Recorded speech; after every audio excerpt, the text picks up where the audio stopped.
Welcome to The Explainer. Today, we are tackling a topic that literally strikes fear into the hearts of math students everywhere: logarithms.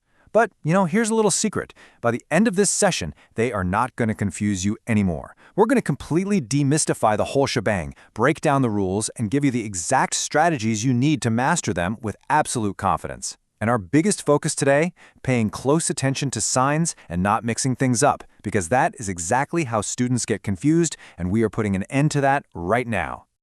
Okay, let's dive into this, because I want to immediately anchor this entire concept to one simple, familiar question that you already know from studying indices. Every single thing we look at today comes back to this one foundational idea. A raised to what power gives n? If you can just keep that question in the back of your mind, you've already got the master key to unlocking the entire logic of logarithms. So here is our stabilizing roadmap for today so you know exactly where we're going.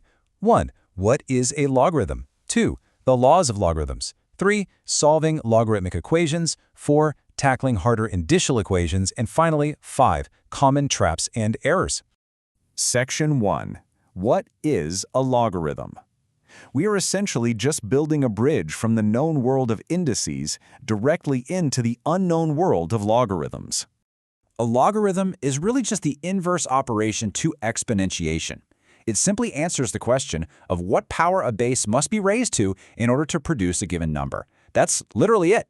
Think of it like this. Logarithms are just the other side of the indices coin. Once you realize that, it completely removes the threat and ambiguity of the topic. You already know how exponents work, right? Well, now we are just looking at them in reverse. Moving on to Section 2, the laws of logarithms. Now that we know what they are, let's visualize the workload for mastery. And this brilliantly illustrates exactly what we're dealing with. Take a look at this actual ZIMSEC O-level practice set. This is the exact standard you must reach when evaluating pure logarithmic expressions. The absolute key here is extreme care. Do not mix up the laws of logarithms. Confusing the addition and multiplication rules will immediately derail your solution and cause massive confusion. Section 3. Solving logarithmic equations. This is where we get into the 4 non-negotiable disciplines. When we shift gears from just evaluating logs to actually solving equations, your procedure has to be strictly controlled by conditions. It's an unbreakable discipline. Step 1, write your domain restrictions before you even start solving. Step 2, use logarithm laws only where conditions are actually satisfied. Step 3, combine the logarithms where possible. And Step 4, convert the resulting equation into index form. I really want to stress here that your algebraic steps are going to generate candidate answers, but the original equation decides which of those candidates actually survive to become your final answer. So, the crucial point is Step 1, writing those domain restrictions. If you have a logarithm with an argument of x minus 7, you literally must state that x minus 7 is greater than 0 before you do anything else. You absolutely must pay attention to your signs here. Continually monitoring your signs and preventing negative values from sneaking into your domains is the entire difference between a flawless success and a silent, frustrating failure. Section 4. Tackling harder indicial equations. Let's talk about knowing when to use your new tools. Now, what's really interesting about this slide is the sheer complexity of these Challenge C questions. Indicial equations get genuinely difficult when they reduce to quadratics, requiring some serious judgment. These are actual Form 3 and 4 exam-level challenges designed to test if you truly understand the relationship between indices, factorization, and logarithms. It's absolutely vital to see these right now so you're totally prepared for the real-world standard. But before you blindly apply logarithms to every tough equation you see, stop and ask yourself, does substitution, matching bases, or logarithms make this problem cleaner? Sometimes simply matching the bases is a far simpler, perfectly valid method. Good algebra is all about choosing the simplest, most elegant tool for the job. Which brings us to Section 5, Common Traps and Errors. Welcome to the mini error clinic.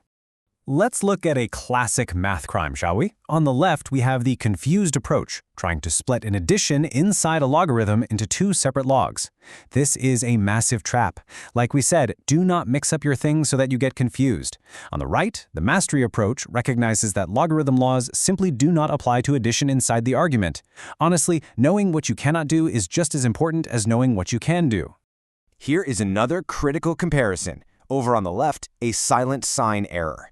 This happens when you solve without stating your domain restrictions first, and you end up accepting a negative root that breaks the equation.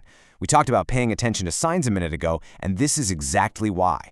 On the right is disciplined success, explicitly stating the domain, like x must be greater than 7, before you even pick up your pencil to solve. A lack of discipline with your signs will completely derail you at the very end of an otherwise perfectly solved hard problem. Let's read this incredible quote from the source material because it really builds our mathematical mindset.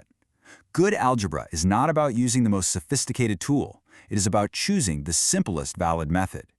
True mathematical maturity isn't about showing off complex procedures. It's about efficiency, clarity, and never getting tangled up in complicated methods when a simpler one works perfectly well. Thanks so much for joining me on this explainer. Remember, keep a close eye on those signs, don't mix up your rules, trust your disciplines, and go tackle your next mathematical challenge. But I want to leave you with this final thought. If logarithms, a topic that terrifies so many people, are truly just indices in reverse, what other impossible mathematical obstacles in your life just need a simple change of perspective?